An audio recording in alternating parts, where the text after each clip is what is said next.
All right. Welcome back, everybody, to another Future Focused, where we are living at the intersection of business, technology, and the human experience while hopefully keeping you 10 steps ahead of where we are. Today, we are going to be talking about, I think, a very important topic of how do we think about diversity in technology, but not just for the sake of diversity, but really the impact it has as we go through into the AI age and the implications it has and why it matters.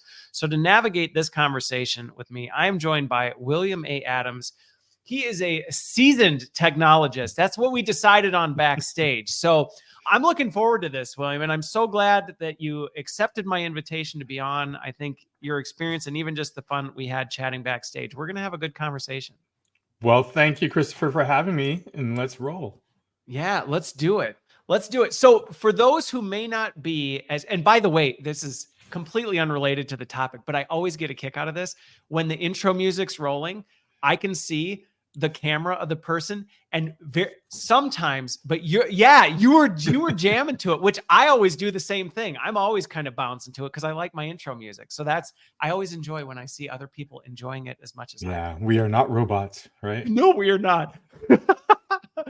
So for folks who may not be as familiar with you as I have, as I've kind of gotten to know you through this process, who is William A. Adams and what is kind of your backstory in the tech space?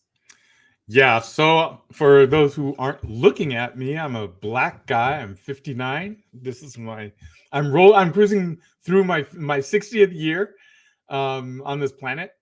And I've been a tech guy since I was about 12. So 12. way back before the Apple I, before the TRS-80, around the time of the TRS-80, the Commodore PET was my first computer, before the Atari 2600.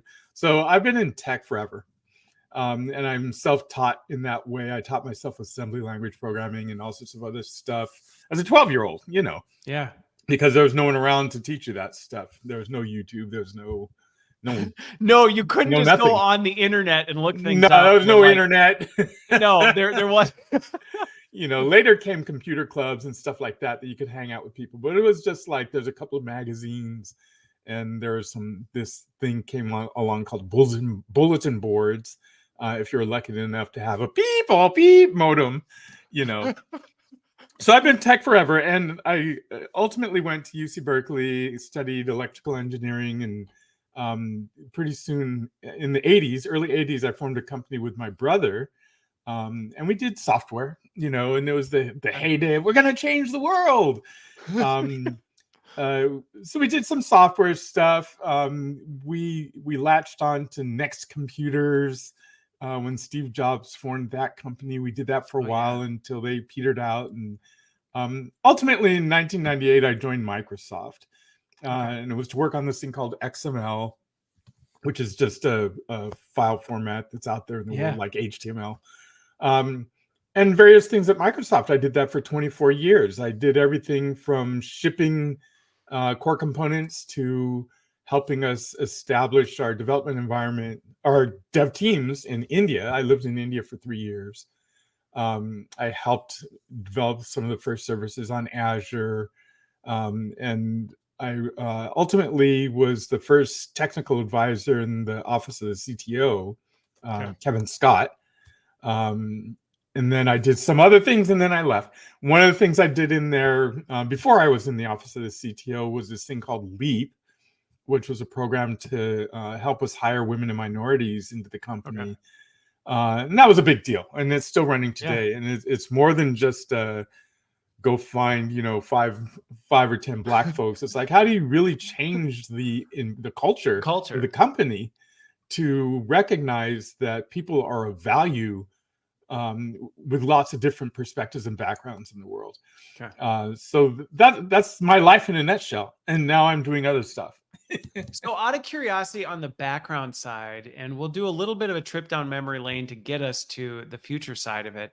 But I think back to even my early days in dorking around with computer components, and that was in the 90s, so what drew you to it, and even access to it? Because I even think for me in the 90s, I mean, I was in a small town, rural Minnesota. it wasn't even like now where everybody had, I mean, even we take for granted the fact like most households have a computer and people are holding basically a mini computer in their hand. Back then, that was not the case. I remember even getting computer parts was not, you couldn't just like go to the local store and be like, hey, I want to pick up a new motherboard or throw another stick of RAM in my computer. It just wasn't even. So how did that end up coming together for you? Well, for me, lucky for me, by the 80s, so I went off to college in 1982. So for me, I was up in Silicon Valley. Okay. And that is where it was all happening. So you could, in fact, go down to the local. We had a place called Fry's Electronics. It was down in Palo Alto. And Fry's Electronics was the place where all the hardware and software engineers went to find their bits and pieces, and there are a couple other stores like that, So you could, in fact, because a lot of that you actually could, even in the 80s, you could see like Renville, Minnesota, out in the sticks of farmland. There was not, I could go to the seed farm and maybe get some seeds or maybe, a shovel for my yard, but that was about it. That there was no like, hey, I need a new part for my Pentium 133. It was like, well, we ain't got that. I mean, luckily for me, or by design, I guess, divine design, I was in the place where all that stuff was actually being made. So that's super cool. It was plentiful. You could dumpster dive and find stuff. Really? If you really wanted to. I mean, that was true when I grew up in Southern California as well. I was surrounded, we were on the edge of Orange County, which is, let's call it a bedroom community to Los Angeles. But there was aerospace technology. Rockwell International was down the street from me, and literally I was a dumpster diving kid because you could find all sorts of electronics components just in the dumpsters, right? Yeah. So on one side of the street, there's orange fields and strawberry fields, and on the other, there's Rockwell International. So I was always surrounded by electronic stuff. And my father was a typewriter repairman, so I always had this tinkerer, attitude. I had a Rector set, and I was always a tinkerer. So I would find the stuff, or I would go salvage it or whatever. Right. Okay. Well, it's funny. Typewriter repair person. What's great about that is, we hear all this stuff with AI changing the way work does, and people go, oh no, like it might take jobs away or jobs may disappear. And I'm like, they've been disappearing for a long time. So when you said typewriter repair person, like, I don't know even have typewriters anymore. Exactly. But there was more of a sense of even tinkering that I think even in some ways is lost. We were joking about it backstage that, here you're working with some parts and pieces like that. And that again, kind of brought me back to my early days where you actually built a computer. You actually put the pieces in. I actually remember taking a computer repair class where that's all we did for a semester was take apart and reassemble computers, type of a thing. So we've come a long ways in many ways, and yet in some ways it's still very similar. Yeah, and that's like I said, back then the components you were dealing with were things like the motherboard, RAM, graphics card, audio card, big components. All of those components have made their way down to the single motherboard. So now it's just a choice of which power supply, what's the case design you're sticking in it, that sort of thing. But at the same time, the computers are so, here's my prop, the computers are so small. That's the computer, that little silver box right there is way more powerful than even the PCs I was building in the 90s. That little tiny thumbnail of a thing is complete Wi-Fi, Bluetooth, CPU, RAM. It's got the whole thing. I mean, I remember you used to have a desktop case, not necessarily because they were cool. Like now people with desktops, it's like a, image, like, I'm a gamer. I've got a liquid cooler. Yeah, there's a rig. Other stuff. Right. But really the parts are pretty small. Where back then it's like you actually needed that much real estate because the parts are that to big. fit it in. You actually couldn't fit it in if you didn't have a PCI slot. You need 3 PCI slots and you had all these other things. It couldn't fit in a laptop. Yeah, so here we are, the stuff is all shrinky-dink down. It's all super powerful, and you find yourself not dealing with the components in a single computer, but how do you bring a set of computers together to do a task, right? Whether Okay. it be robot control or running a factory or whatever. Okay.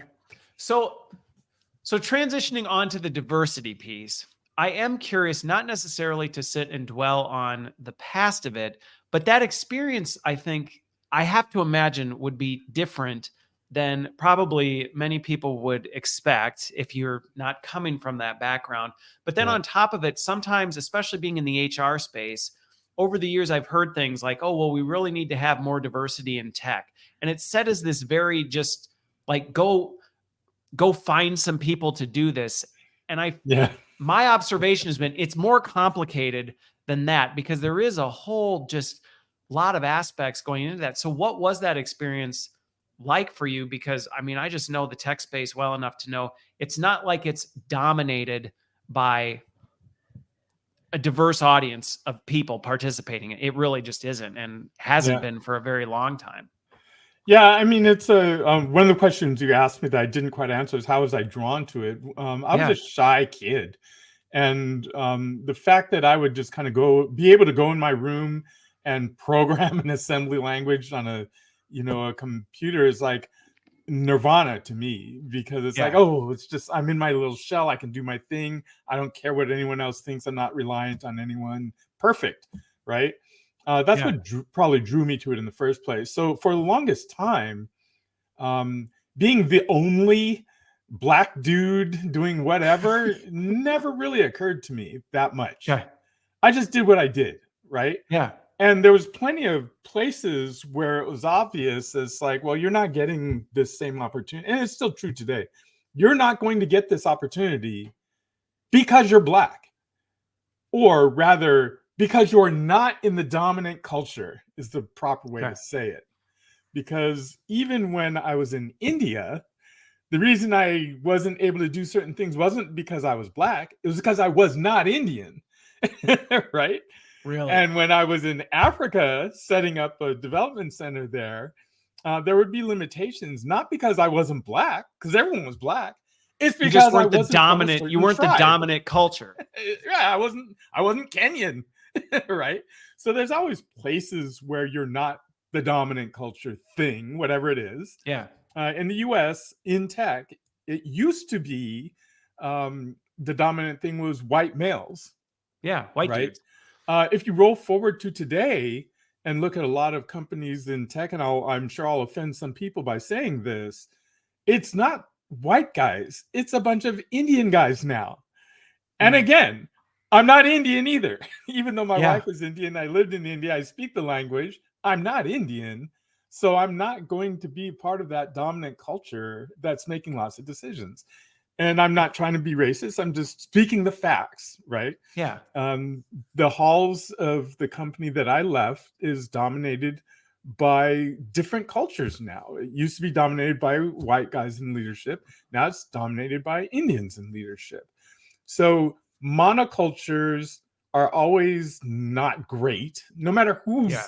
at the helm. Yeah. It doesn't matter who's the Doesn't dominant matter culture. It's just yeah, whenever it's monochromatic, it just isn't right. the best. And it's a human nature thing. I mean, and this is why I don't say, oh, it's them. It's like, it's us. It's human Yeah. nature to be tribal. It's human nature to discriminate. It's human nature to say us versus them, right? Yeah.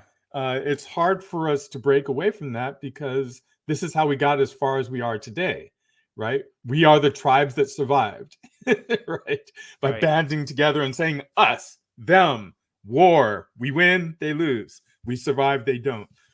So it's human nature that brings us to these things. And it's by human intellect that we try to go behind it, right? And I think as we talk more about the AI thing, it'll become apparent. It's like, oh my gosh, the us is humanity and the them is the Yeah. machines. Well, So before we jump into that, two of the things that you brought out there that I think are really key in, I think, addressing some of these things that can be helpful, that is this shared space is, it's easy, I think, sometimes when we think about our tribal nature, like you said, we kind of like bond together with the people that we feel most similar to. And yeah, like you said, it's just how we tend to operate. But it's interesting how quickly we do that based on things that are most observable versus the things that are under the surface. Because the exact thing that drew you to tech was the exact same thing that drew me to tech. It's kind of socially awkward, not super outgoing. Like the idea of being able to do something by myself and be really focused on it. Like that's a shared space. So it's like, well, there's actually a lot of similarity in that, but that wouldn't necessarily present itself at the surface. So if we were to walk by each other on the street, we wouldn't necessarily go, we wouldn't go, you know what? We're two of the same kind. Like we actually probably would have some really unique components. Right. Unless you're wearing a badge that says I'm a geek, you know, it's like, hey, my geek brother, you know, it's like, how would I know? Right. Well, and I think, but I think that goes back to where we have some opportunity now. And this is some of the work that I do in the HR space, is to try and say, how do we help people better understand those things that make them tick that don't necessarily present on the surface? Because again, I see the thing where you'll hear companies go, oh, we need to get diversity in tech, as though you can just go recruit people from a certain ethno background and go, this'll work. And it's like, well, no, because if they're a certain personality type or they gravitate towards these certain things and you throw them into computer programming, they're going to fail. They're going to not be happy anyway. And so what? So you achieved a metric, but it's not really going to get you there. Right. Yeah. And I think the twist there is to not make your metric based on this outward DNA test, right? It's the metric truly, and I've answered this question a lot for people. It's like, well, you know, what should it be based on? It's like, well, the only way diversity works for a company is when there's a business imperative to have a diverse workforce, because that's going to be most profitable, right? And it's not like, oh, okay, therefore we have 20% of this, 30% of that. No, what you're really after is diverse perspectives and experiences, right? You want to, if you're selling, I don't know, you're selling, you know, software, generalized software, you want as broad as an audience as possible. So of course you want to include something for farmers and something for textile workers and something for factories and something for, you know, white collar workers. Well, the best way you can get their perspectives in so that you can create stuff for them is to hire people from those perspectives, right? Hire some farmers, you know, or at least hire people who grew up around farms. If you want to know what farmers want, what they care about and what they think, it's probably good to ask some of them or include them in that process. Right. And it's not good enough to just send your MIT bred people, regardless of color, out to the farms to do interviews and think they're just so smart they'll just figure it out. It's like, no, farmers are geniuses too. Try to hire a couple of them. Right? Have a real honest, and that's how you get the diversity. Now, in some cases, that's going to lead you to have DNA diversity, because, you know, it's like, well, 80% of the farmers are black. Okay, well, then it means that you're going to hire some black people, right? I'm just making up numbers, but if you go about it like that, where it's a business imperative that you increase your perspectives, that's one thing. And the other is, of course, if you broaden your horizons of who you bring in, you're going to bring in people that operate better. Like, okay, I'm going to take some experienced people from the biotech space, people who've worked in collaborative labs. Well, they probably know how to collaborate. So since a lot of software is about collaboration, I might as well hire some people that know how to collaborate. Oh, it turns out that all the biotech lab people are women. Okay, well, I guess you're going to hire a bunch of women then. Yeah. Right. So when you think about that, though, because I think, you know, you obviously have grown up in this space, and I just know from even just my own experiences, sometimes it can be hard to want to step into space where you feel like an outsider.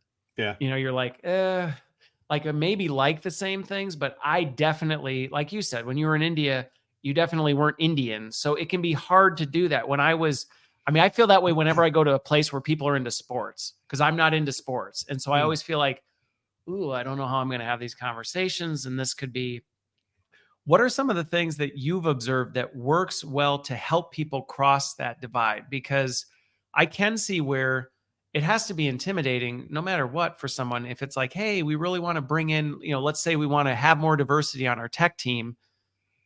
Well, that can be really intimidating if 90% is a certain way and you're going, well, just grab the one person to come help balance the equation. What has worked well to make that a less difficult transition? Yeah, Less difficult for who? The 90% or the 1%? I would say both. Because I think, Yes. So the 90% has to just kind of get over itself and say, what are we afraid of? We're the 90%. right, It's like, right. why are you afraid? I mean, you're the dominant thing. Bringing in one person or 10 people or 10% or 20%. Are you really that frail that you can't handle any change whatsoever? Right. So that's the first thing. And I don't shame people into that. I just point out that you are the dominant part of the culture here. Yeah. Right. You have to be able to open your eyes. Now, in the case of the LEAP program, we did it by not tricking people, but just by showing them slowly. It's like, look, you can't hire these people. Look how useful they are to you. Look how valuable it is to you. So putting things in terms that are helpful to them rather than making them feel like they're threatened, like, oh, the other is going to take your job. It's like, the other's not going to take your job. The other is going to help make you richer. Yeah. Right. The other is going to make you rich. Oh, I didn't think about that. It's like, yeah, that's right. They're going to make you rich. Now, for the 2% who are coming into the dominant culture, it's a lot harder because it's like, Yeah. well, you had to help people establish network. And this is what I tell people all the time. As you are the minority coming into a dominant culture, you need to establish as quickly as possible your network of support, right? Okay. Whether it's within there or it's across things, you need a mentor, you need coaches, you need people who are just going to say, yeah, I feel for the empathizers. You need that network, right? Because if you just walk in there on your own without a network, first time you meet with adversity and you have nowhere to turn to commiserate or support, you're just going to go, I hate this. This sucks. I'm out. Yeah. Right. I'm going back to my own. So I think that it's super important for the 2%ers who are coming in to establish network, and it's not to cover, to use that word. You don't want to show up. It's like, I'm the white guy. I'm the one black guy who shows up to the white fraternity. I don't want to suddenly become white, right? Yeah. I want to stay black. So I'm not going to just cover and pass and try to get along and try to make myself like you. I'm going to show up with myself and I'm going to reinforce who I am. I had to do this when I went to India. I literally went there with nothing, a backpack, literally a backpack. Wow. And I had to say, who am I? Right? What are my values? I grew up in America where flashy car, big house, and everything else was who you were. And here it's like, I have nothing. So who am I? Right. And this is a soul searching sort of thing that us 2%ers have to do, is to say, who are you? What is your true culture? What is your true nature? Put things around you that reinforce that so that you can survive in this harsh environment, this stark environment that isn't filled with that. Right. Well, and I love that you hit on this, because I think, again, sometimes I hear, you hear these conversations and it can seem like, well, this is only applies to this specific use case. But what you just described there, I actually think that's extremely valuable for everybody to do with whatever, because it is very easy. There's a lot of pressure a lot of times to just assimilate to whatever environment you're in. And you kind of lose who you are because you're just like, well, I am whatever the environment I'm now assimilating into. And that can actually be a very lonely place because you're not true to you. If you know who you are. Well, but I think that's the point you made, is actually getting to know, like, who am I actually? Right. can help you prevent putting on that veneer and placating and pretending to be something you're not, which ultimately will make you miserable. I mean, Yeah. belonging, as much of a squishy word as that can feel, is actually a really important factor. And I see it all the time when you deal with like new employees to any new company. If they don't feel like they belong, they don't stick. Yeah. They just don't stick because they go, this isn't really for me. And that support network, so knowing who you are, but then also that support network of, hey, where do I go where I feel safe and feel like I belong, even if it's maybe not right here, but I can kind of fall back on that. Those two things. I don't know anybody where you go, well, that's only good for Black people in That's tech. good for everybody. That's just good advice for anybody to be successful from a career standpoint. Yeah, and I think it's also important that people come to they have to find their story in wherever they're going, right? It's like, okay, you took the job, you got the big paycheck. Um, is this going to work for you for the next 10, 15 years? Or are you just grinding it out, right? Is your story here? Or is this temporary? I think it's important to find your story in a place, or you can just look at your job as a 9 to 5, and it's like, yeah, that's what I do for work. That's what I do to put food on the table. I got this whole other set of things going on that I could care less what happens at work. It's just a paycheck, right? That's another way of living as well. It's harder. Some jobs you can do that, but when you're really putting your all into it, it's hard to really have that attitude. But that's a way to go as well. It's like, it's just a job. Who cares if I fit in? As long as they pay me, I don't care. On do it that that one, way. it's actually interesting since we're talking about just some of the like cultural, ethnical stereotypes that kind of go around. Like, I actually see that from a generational shift as well. The younger generation really is intermixing and intertwining their purpose and identity with their work a lot. And they're really Yeah. looking for that. I think a lot of generations have done that and they maybe don't necessarily realize it. They've been assimilating and building their identity in that. But I do think it used to be more acceptable or understandable where it was like you described, where it was like, I just go to work, I do my Yeah. thing, I show up and I go home. So you know what? If I don't fit in, if I'm not part of the clique, I Doesn't actually matter. really don't care because Yeah. I just go and I do my thing and then I come home and my life is outside of work. But as work, and I actually think technology played a big role in this because suddenly we were fully integrated. There wasn't like, I punch the clock, I'm out.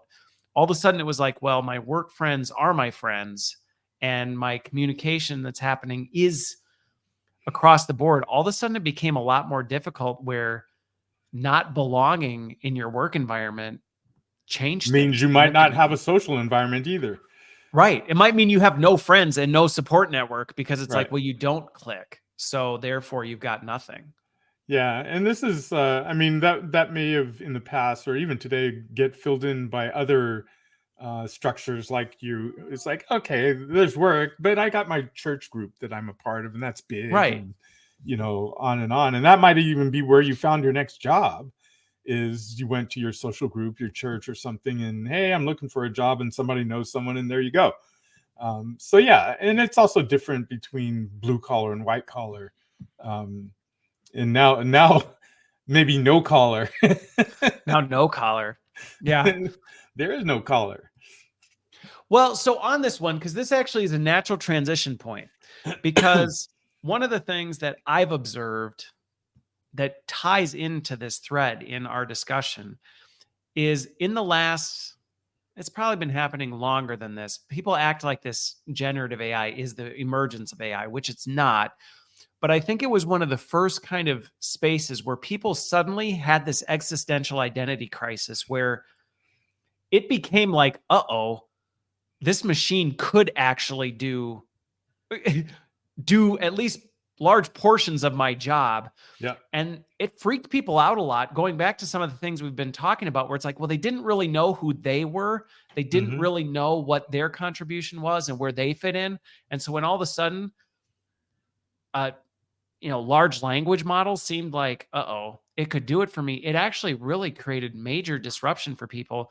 But one Yeah. of the reasons we're talking about this is why it's so important to think about the implications of the lessons learned over past years, because I think we're very much both aligned to the fact the stakes are a lot higher now. And if we don't figure some of these things out, the long-standing systemic consequences of it could be far more reaching than maybe what they were 30, 40 years ago.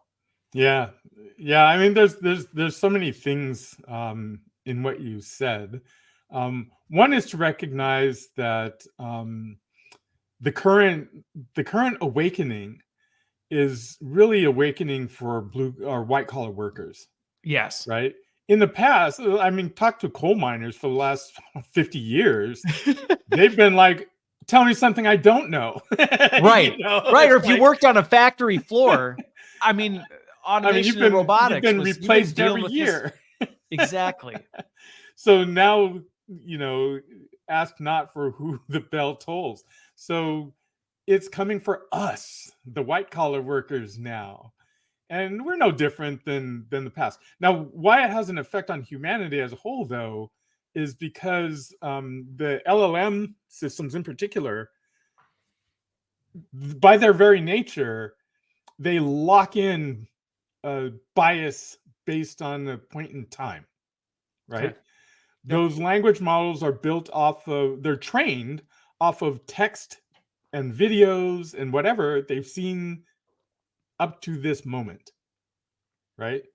Yeah. Okay, Which well, people forget. People forget because it seems like it's acting in real time, it's like, which no, it it's trained. is, but it's actually trained on information that has a static point in time. Right.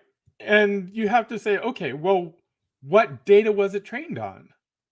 Was it trained on all of the history of literature from Africa, from China, from, you know, parts unknown? Or was it trained on the standard canon of Western European white male, blah, blah, blah? Yeah. What pictures was it trained on? Well, whoever has access to whatever the canon that they pulled the pictures from. I can guarantee you it wasn't a bunch of black and brown people, right? What data did it use to figure out statistics about crime? Well, I can guarantee you those statistics heavily lean towards black and brown people or criminals. So these biases are baked in and reinforced. This is the danger.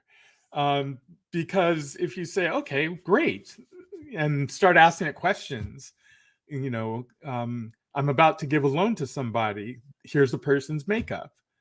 They're black, they're brown, they're Mexican, they're white. Should I give them the loan or not? Well, the bias says, no, you shouldn't because they're brown skinned and brown skinned people are unreliable. Okay. And that's that, right? Yeah. And if you ask the Decision loan made. End of officer, story. the loan officer is going to say, well, the computer said.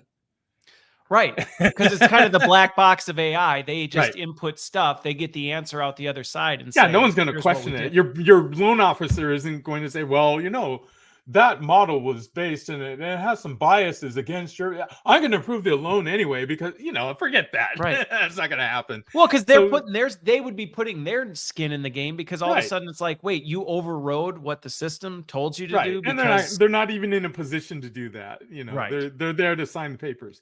So you have to be very careful now to fight hard to at least recognize the biases that are in the system and try to counter the biases, right? By tweaking the model, you know, by rewarding the things that are a little bit more equitable, stuff like that. And that's a battle, right? Because plenty of people will say, why should we do that?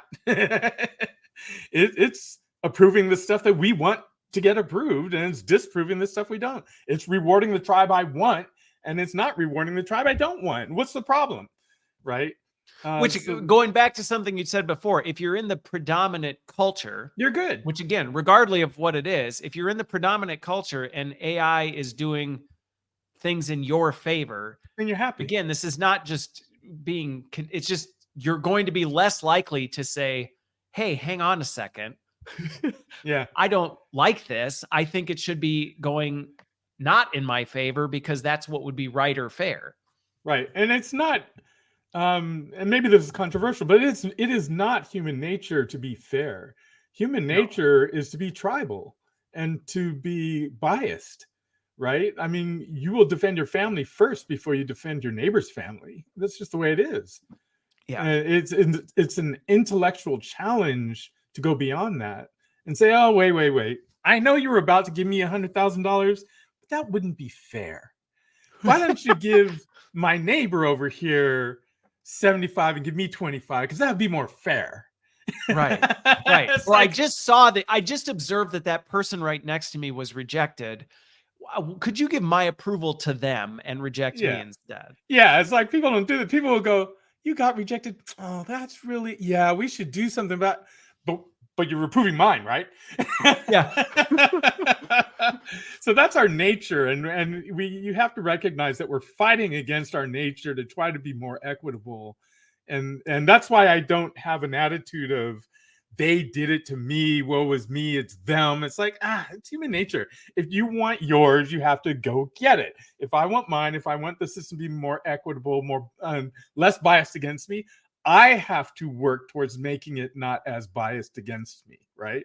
I have to create the LEAP program to hire minorities. No one else is going to do that because it's counter to their interests. So I have to do that if I want that done. And over time, they'll hire more women and minorities themselves, right? Yeah. So I have to build those AI systems that have the bias I want to see. I can't just keep knocking on OpenAI and Google and saying, come on, please make it more fair for little old me. It's like, yeah, okay, whatever. You Right. have to get out there and create systems that can compete, that people are going to use and reinforce. It's competitive. So, that's what we have to do. So three things that out of this little last piece, and we'll see which one you kind of choose which path you want to go down first. But I think one of the things that I really appreciate about the way you described this, that I think sometimes people don't think about, is just the complexity of what goes into artificial intelligence and all the implications that has. And this is where a big part of what I'm trying to do is help raise the bar on digital acumen for people to just even understand how this stuff happens, because it's very easy to other things when you just don't understand. It's like, hey, like, we're not saying AI is evil. We're just saying this is how it works. Yeah. So when it goes this way, these things just naturally, inherently get built into the system. So you have to know that's what's happening, not so you can condemn it, but so you can go, okay, so what do we do to counter that? Do you want that or not? Be conscious about it. Don't just be fooled. Right. Right. Because I think it's easy to just like yell up, and I've seen it where people just yell about AI bias, and it's like, well, you can yell about it, or What are you you going can to do say, about well, now it? we're aware of it, so let's do something to correct it. But if people don't even know it's there, I think that's one of the biggest dangers, is people can just go, I don't know, the AI said it. And it's like, well, okay, yeah, but do you understand how it came to that conclusion? Yeah. And so then the other one is, you talked about the two different audiences with approaching this. And I think it's an interesting one because, one, what have you found successful to reach both of those different audiences? And we're talking about the majority group and the minority group, regardless of where it sits. Because again, to your point, you go to that majority group and you can say, hey, this is unfair. You need to do all that. And that can be met with massive resistance, because going back to it, it's not necessarily somebody consciously going, I don't like this other group. It may just be this like, hey, I'm watching out for myself. And if I'm going to choose between me and somebody else, I'm going to pick me. How do you lower those defenses to help people do that? And then to the group that may be on the other side of it, going back to, I don't remember who said it, but there's a phrase I tell people all the time, and people don't like it, but it's like, nobody's coming for you. Yeah. So like, if your goal is to sit back and point the finger and wait for them to fix it, not going to happen. It's not going to happen. Like, you got to go for it, because they're not. Yeah. But again, that can raise people's defenses. And obviously, ideally, yeah, it'd be great if it wasn't that way, but it's like, but it is. How have you had success in reaching both of those different groups with that message in a way that doesn't spike defenses and actually moves things forward? Well, it's like we went through before. For the dominant group, you have to make it I'm going to say a business objective for them. You have to make them see how it enhances their life, basically. Okay. The hey, it's the fair thing to do argument never works, because we're not built like that. We're not built for fairness. I hate to say, but we're not. That works with your kids. That works in a small group. It works when you're building a little sports team, a little league or something like that. But out in the real world, our first thing is not, let's make this fair for everybody. Our first thing is, I need to get mine. Right? Okay. So you got to be able to meet people where they are. It's like, okay, you want to get yours? You want to get more of yours? If you incorporate this group, you're probably going to get more, right? And there's all sorts of analogies you can come up with to say that sort of thing. But I'll use an example of Africa, the continent of Africa, 1.2 billion people. You've got to bet there's at least a couple more Elon Musks out there on the continent of Africa. So, I mean, he even came from Africa. So, so you got to say, I want to find the next Elon Musk. The best chance I have of doing that is not by limiting my scope to the 50,000 Ivy League school people that come out every year, but expand my scope to the billions of people out there in the world. I'm probably I have a higher opportunity to find geniuses if I expand my scope, right? Yeah. So that's one thing. For the others, the 2% or 10% or whatever, the minorities, I'd say, like you said, you can't sit around waiting for your equity share to show up at your doorstep. And the way I say it to people is, you don't want a seat at the table. Create your own tables, right? Don't just sit around waiting. Create your own tables. And especially in this world today where we have things like AI, and this is the new wizardry, right? It's like I've told people a couple of weeks ago, it's like we've been handed magic wands. Now you can cower and go, oh my God, the new magic wand. I don't know what to do. It's going to take my job. It's like, yeah. Or you can pick up the magic wand and start, working some spells and recognize that there has been no time in human history that has empowered individuals as much as right now, right? The barriers to entry for hardware, for software, you don't even need money to do things these days. Not very much money compared to 10 years ago, where you needed $50 million to do anything. The barriers are so low, and the education and access to the technology and everything is so easy. Go out and create some new tables, right? It's not like, oh my gosh, OpenAI, that's it. There's not going to be any other AI. It's like, are you kidding me? They're just getting started. They just discovered the gold. Now let's go make stuff. Yeah. Right. So that's why I'm consistently telling the other group is, forget about those old tables. Don't fight to get a job to fix bugs in Windows from 20 years ago. Repairing typewriters. Yeah. Don't go trying to get the jobs to repair typewriters. That's done. Create new jobs. Right? Be creative. And I also point out to Black folks in particular, I say, look, if you watch the Super Bowl, at least at halftime, who's the entertainers? They were Black. Who are the top players? Well, at least on one of the teams, most of them are Black. Who's the top tennis star for the last couple of decades? Serena Williams, Black. Who are the top track athletes? Black. Boxers, Black. It just goes on. It's like, Black people are everywhere. And it's not just about physical prowess. It's also about mental prowess. So it's like, we've got it going on. And we existed before a lot of these Europeans did. So we're probably as genius as we ever were. Let's go get it. Right? And it's hard because we're often portrayed in this downtrodden, and this is a US centric thing. You don't see this in Africa. No, you don't see it outside the US. All the people I know outside the US sometimes look at us like we're in a fishbowl. It's like, what's wrong with you people? It's like, yeah, you are slaves. So, we went through this whole slave thing here. So it's baked into our mentality. But it's like, we are as on top of the world as anybody in the planet, so let's go get ours. So that's why I just try to encourage people not to shame us, Not to say you lazy son, get up off your, it's like, No. no. We've had it hard, but let's go. Right. Well, and some of the things you brought up with that I think, again, as I listen to everything you're sharing, all this stuff is transferable. And what it's wisdom. Going back to, we were joked a little bit backstage where it's like, you're like, I'm an old dude, but it's like wisdom comes with experience with some of these things. And some of the stuff you're talking about, I feel like everybody right now would be wise to take the advice of some of these things, because it's the same thing I'm seeing right now when it comes to careers and stuff. People are looking at their jobs and going, oh no, what's going to happen to me? When are they going to fix it? And it's like, well, they're not. They're not. And it's going to happen to you. And if you just sit and wait, I had a conversation with a group of people the other day, and I said, look, if you're waiting for it, you will be the one that gets curb stomped. Don't allow yourself to become a victim. You have to proactively go out and have a plan and say, well, what am I going to do? To ride this wave. Where am I going to get? Where's my magic wand? I want one.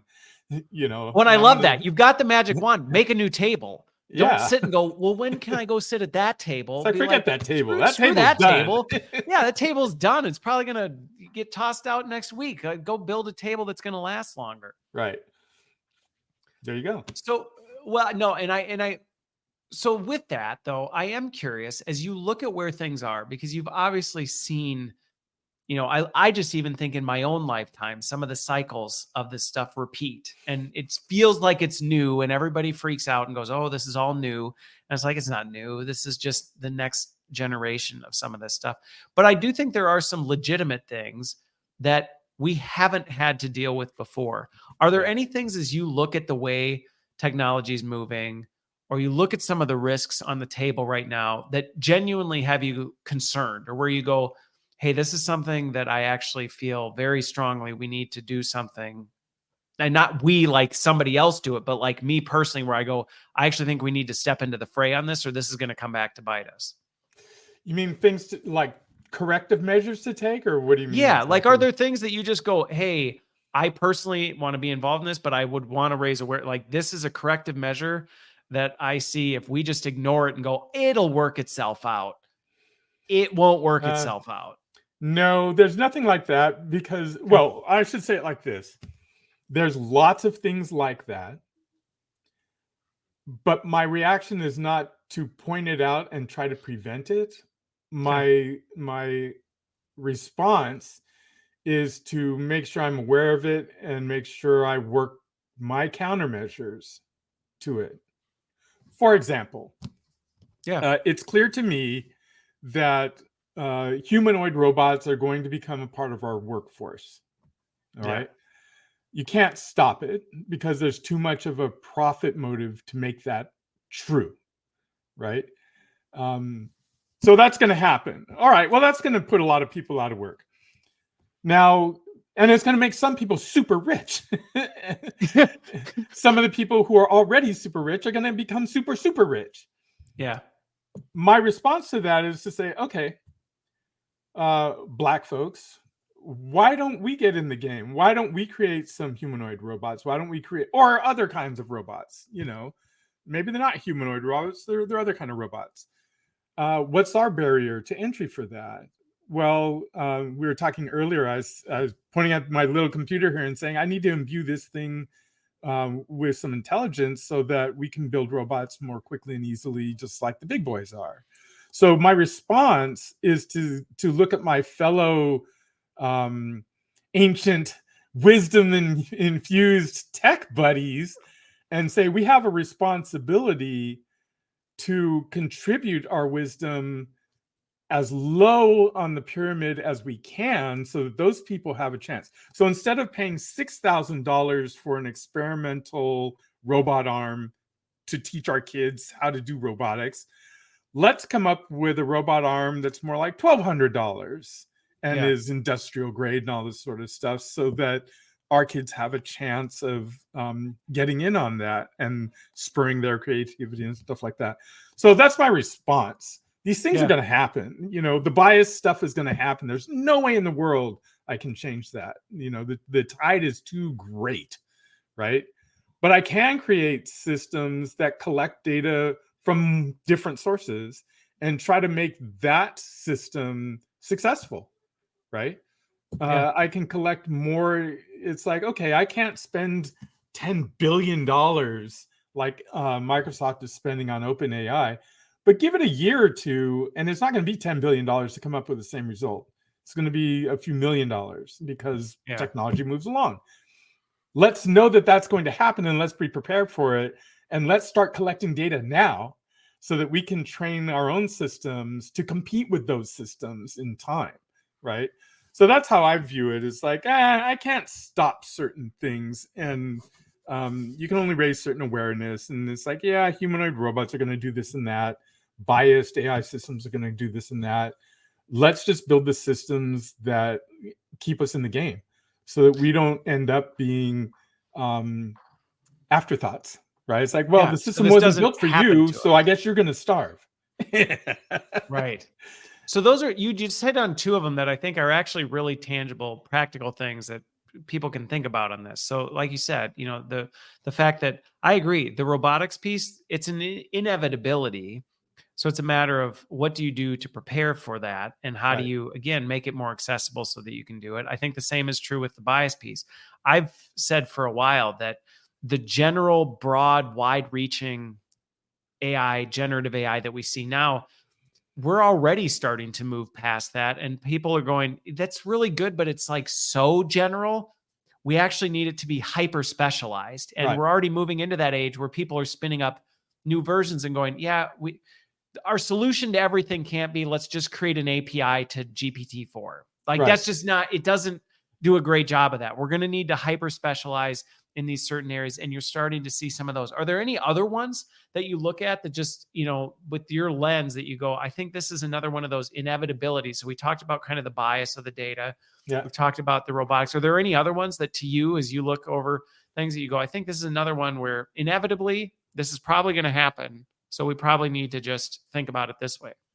Well, I don't know. There's just things where you think about, okay, AI broadly speaking is going to be ubiquitous. And I was having this conversation with my brother just yesterday, where I said, imbuing, I call these things computicles. What is the smallest unit of compute and communication, and how much does it cost? And it's going to get smaller. I just think that we have to think deeply about how we give these systems desire. How do we code desire? Because broadly, and this is the most abstract that you can get, broadly speaking, I want these systems to be humane. I want them to care about me as a human and not optimize themselves for a profit motive that has nothing to do with humans at the center. That's my biggest fear, is that the systems we create will be optimized for profit motives and not optimized for humanity, right? And once you do that, you end up with things like, oh, there's a famine over here, even though there's plenty of abundance of food on the planet. Why is there a famine over here? Because those humans aren't needed. So we kind of optimized them out of the system. Food wasn't delivered over there, right? Okay. That's, if you had a humane motive and a humane goal, the system writ large would not do that. It would say, oh, there's people starving over here. Let's get them fed, right? Let's not just let them disappear. Right. Human right. life Because on the surface, it looks like, well, that's a more optimized, quicker solution to our profit challenge, is to just ignore it. Just ignore them. They're not contributing anything to our bottom line. We don't need them. So ignore them. And eventually they'll die and we'll move on. So you don't want systems that do that. You want systems that are humanity based. Yeah. You want those systems to be to care about us. Right? Because if they don't, we're dust. And they move on. They go out to the stars and everything, and we disappear. right? Well, and it's funny you bring that part up because it is one of those areas where, and I think this is one of the challenges why raising people's understanding of how AI works and how to use it properly is so important. Because going back to it, I think of your very early example of the loan officer that just gets the thing that says you've been declined, Yeah. and they don't really know how it I came don't to know the why. conclusion, or how, I don't know what it said. I just know it told me to tell you no. So I'm telling Yeah. you no. And I think with these AI systems, if we're not careful and we start handing over the keys Yeah. to decisions, and again, the decisions aren't being made with a diverse group of people around the table going, hey, what are we not thinking about? Or what are the implications of this? Or how are we actually considering this?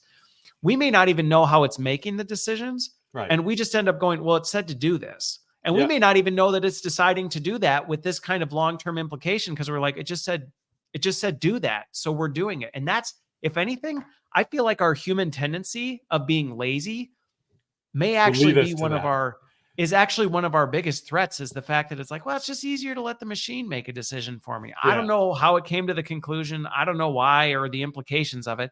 I just as soon say it said yes. So we'll say yes. Yeah. There's I don't know if you're familiar with the book Time Machine, H.G. Wells. Um, but this guy builds a time machine, goes into the future, and he goes far enough into the future that he comes across this race of people, and they're kind of childlike, and they're just kind of sitting around, la di da, it's all paradise, their food needs are taken care of, and all that. These are the Eloi, and then there's the other set of people who are the Morlocks, who are kind of ape-like, and they're animalistic, and they keep the machinery running such that the Eloi can live this life. And every once in a while, a siren goes off, a portal opens, the Eloi walk towards the portal, and some of them go in, and the doors close, and they go okay, and then they go back to their play life. And what happens inside is the Morlocks are eating the Eloi. They're their food. And the Eloi are completely oblivious, like, oh, whatever. The siren goes, we go through the door, and who knows what happens after that, and we get this joyous life. So it's like, yeah, you have to be aware of what the machine is doing, and if you lose your own goals, if we don't have any humanity goals, we'll end up like the Eloi, because it's like, Yeah. well, who cares whether you get eaten or not eaten or whatever? Why are we even here? Yeah. Right. So Yeah. this is, I think I said at the beginning, I hope that we have, I think this all forces us, just like when I went to India, it forced me to say, who am I? Right. And define myself. I think Yeah. AI is getting in our face, and all the humanoid robots and all the rest is going to make us say, well, who are we? Why are we here? Who are Yeah. we Yeah. versus them? Because I'm not a robot. Right. Right. So what is my tribe here for? And am I fighting the robots, or am I using them as a tool? Am I threatened by them? Yeah. So I think humanity has to deal with that, right? I Hopefully I now, and we don't just slide into it, because if we just slide, we'll just end up being wiped out. Well, and I think it's a great place for us to kind of tie a bow on it, because I do think this is one of the things that I continue to see and try and drive forward, is this idea that, like, we have opportunity to influence this in a positive direction, and we have a lot more. Going back to go make a table, we have more autonomy and control over some of these things than I think we realize. One of the most discouraging things I heard from somebody I was talking to recently was they were with a group of young business graduates who were, just finishing up their graduate program. And the person said, how many of you think you'll be automated? And 6 out of 10 raise their hand. And it's almost like that, the example you use with these creatures, where they just like accept. It was just like they'd almost just accepted, like, yeah, I'm going to walk through the door and whatever, and it'll be fine, type of a thing. And I think that's Mhm. where I hope, if anything, technology pushes us to go beyond that and go, wait a minute. Like, let's not let that happen, because I think of some of the things we're seeing with Congress and social media right now, where, people just kind of like bought into the whole social media thing, didn't really think like, hey, what are the implications of this? Where could this possibly go wrong? And decades later, we're now seeing some of the consequences of it. And I think we have an opportunity to not let history repeat itself, even though if you look at history, we don't always have the best track record of learning from the past so that we prevent ourselves from doing it all over again. Yeah. So on a positive note, I think we have right now is a time where our magic wands have never been stronger. We just have to use them. Yeah, completely agree. Well, I hope that encourages and inspires people who listen or watch this later, because I do. I'm with you. I think, could it go south? It absolutely could. But could it also be incredible? And do you have a lot more control over that than you realize? And I'm actually very optimistic for where we'll go. So, William, I have genuinely really appreciated this conversation and just hearing from your experience and your perspective on this. And thank you so much for making the time today. Well, Christopher, thank you for having me. Yeah. Well, all right. Well, thank you so much again, William. Thanks to everybody who watched and listened. Hope you got something from this, and I will see you on the other side.